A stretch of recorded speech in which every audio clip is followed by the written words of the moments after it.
I put a hinge on that you can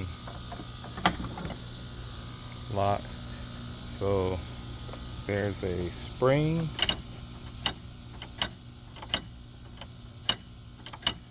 that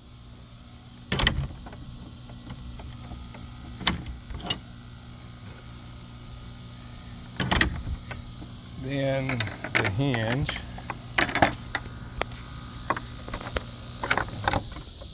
and it locks it into place.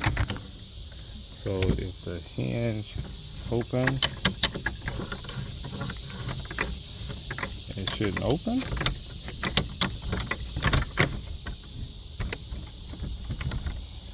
It's locked in there, locked up here,